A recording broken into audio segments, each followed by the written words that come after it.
കേരളം ഒന്നിനു മുന്നിലും തല കുനിക്കില്ലെന്നതിന്റെ ദൃശ്യ സാക്ഷാത്കാരമാണ് എന്റെ കേരളം പ്രദർശനമേള.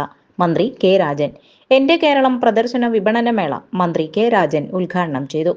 കേരളം ഒന്നിനു മുന്നിലും തല കുനിക്കില്ലെന്നതിന്റെ ദൃശ്യ സാക്ഷാത്കാരമാണ് എന്റെ കേരളം പ്രദർശനമേള എന്ന് റവന്യൂ ഭവന നിർമ്മാണ വകുപ്പ് മന്ത്രി കെ രാജൻ. സംസ്ഥാന സർക്കാരിന്റെ 4ാം വാർഷികത്തോടനുബന്ധിച്ച് മെയ് 18 മുതൽ 24 വരെ തേക്കിൻകാട് മൈതാനിയിലെ വിദ്യാർത്ഥി കോർണറിൽ നടക്കുന്ന എന്റെ കേരളം പ്രദർശന വിൽപ്പന മേള ഉദ്ഘാടനം ചെയ്തു സംസാരിക്കുകയായിരുന്നു മന്ത്രി.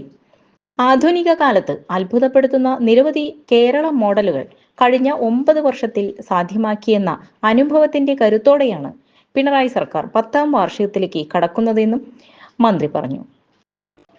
600 രൂപയായിരുന്ന ക്ഷേമ പെൻഷൻ 1600 രൂപയായി വർദ്ധിപ്പിച്ചു. എല്ലാ മാസവും 60 കഴിഞ്ഞ 62 ലക്ഷം മനുഷ്യരുടെ കൈകളിലേക്ക് അഭിമാനത്തോടെ ക്ഷേമ പെൻഷൻ എത്തിക്കാൻ സാധിച്ചു. 2021 പ്രകടന പത്രികയിൽ സാമൂഹിക പെൻഷൻ ഉയർത്താൻ നിശ്ചയിച്ചിരുന്ന അത്ര തന്നെ ഉയർത്തി. കൊറോണ കാലത്ത് ഒരു ജീവജാലങ്ങൾക്ക് പോലും പട്ടിണി കിടക്കില്ലെന്ന് ഉറപ്പാക്കിയ സർക്കാരാണ് നമ്മുടേത്. നവംബർ 1 കഴിഞ്ഞാൽ അതിദരിദ്രരില്ലാത്ത ഇന്ത്യയിലെ ആദ്യത്തെ സംസ്ഥാനമായി മാറുന്ന നാടിന്റെ പേരാണ് കേരളമെന്നും മന്ത്രി പറഞ്ഞു. കേരളത്തിലെ പൊതുവിദ്യാഭ്യാസം, ആരോഗ്യം, ടൂറിസം തുടങ്ങിയവയിലും വിഴിഞ്ഞം വാട്ടർ മെട്രോ, ദേശീയ സംസ്ഥാന പാത, വ്യവസായ സൗഹൃദ നിക്ഷേപം തുടങ്ങിയ മേഖലകളിലടക്കം സമഗ്ര വികസനം കേരളം സാധ്യമാക്കി. ഏഷ്യയിലെ 2ാമത്തെ ഏറ്റവും വലിയ മൃഗശാലയായ പുത്തൂർ സുവോളജിക്കൽ പാർക്ക് ഓണത്തിന് നാടിന് സമർപ്പിക്കും.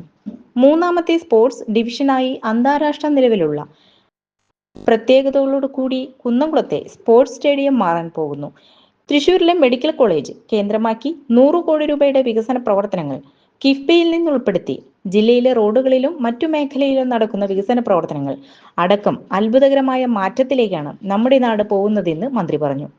1 രൂപ പോലും തരാതെ കേന്ദ്രം ബുദ്ധിമുട്ടിക്കാൻ ശ്രമിച്ചാലും അവസാനത്തെ ചൂരൽമലയിലെ നിവാസിക്കും വീട് വെച്ച് നൽകാതെ സംസ്ഥാന സർക്കാർ ചുരം വിട്ട് ഇറങ്ങില്ലെന്നും മന്ത്രി പറഞ്ഞു. 20 വർഷം കഴിഞ്ഞാൽ എങ്ങനെയായിരിക്കും കേരളം എന്നതിന്റെ രൂപമാണ് മെയ് 24 വരെയുള്ള മേളയിൽ കാണാൻ പോകുന്നതെന്ന് മന്ത്രി കൂട്ടിച്ചേർത്തു. സർക്കാരിന്റെ വ്യത്യസ്ത പദ്ധതികളെക്കുറിച്ച് ജനങ്ങൾക്ക് അറിവ് നൽകുന്ന രീതിയിലാണ് മേള ക്രമീകരിച്ചിരിക്കുന്നത്. ആധുനിക സാങ്കേതിക വിദ്യയുടെ സഹായത്തോടെ LED വാളുകളിൽ പ്രദർശനങ്ങൾ ഒരുക്കിയിട്ടുണ്ട്. വിവിധ വകുപ്പുകളുടെ 151 തീം സ്റ്റാളുകളും 38 കൊമേഴ്സ്യൽ സ്റ്റാളുകളും ഉൾപ്പെടെ ശീതീകരിച്ച 189 സ്റ്റാളുകളിൽ സർക്കാർ സേവനങ്ങൾ ഒരു കുടക്കീഴിൽ ലഭ്യമാണ്. ഭക്ഷ്യ കാർഷിക മേള, കലാ സാംസ്കാരിക പരിപാടികൾ, സെമിനാർ, സിനിമാ പ്രദർശനം എന്നിവ മേളയുടെ ഭാഗമായുണ്ട്. രാവിലെ 10 മണി മുതൽ രാത്രി 8 മണി വരെയായിരിക്കും പ്രദർശന സമയം. പ്രവേശനം സൗജന്യമാണ്. MLA-മാരായ AC Moideen, Murali Perunnelli, ET Tyson, UR Pradeep, NK Akbar, KK Ramachandran, Xavier Chittilappilly, ജില്ലാ പഞ്ചായത്ത് പ്രസിഡന്റ് VS പ്രിൻസ്, ജില്ലാ panchayat vice president Lathachandran, municipal chairman chamber president M Krishnadas, block panchayat association president KV Nafeesa, ഗ്രാമപഞ്ചായത്ത് association president S Basanth Lal, ഗ്രാമപഞ്ചായത്ത് പ്രസിഡന്റ്സ് അസോസിയേഷൻ ജില്ലാ secretary TV Surendran, block panchayat president association secretary KR Ravi, ജില്ലാ collector Arjun Pandian, sub collector Akhil V Menon, ജില്ലാ information officer PK Velayudhan തുടങ്ങിയവർ പങ്കെടുത്തു.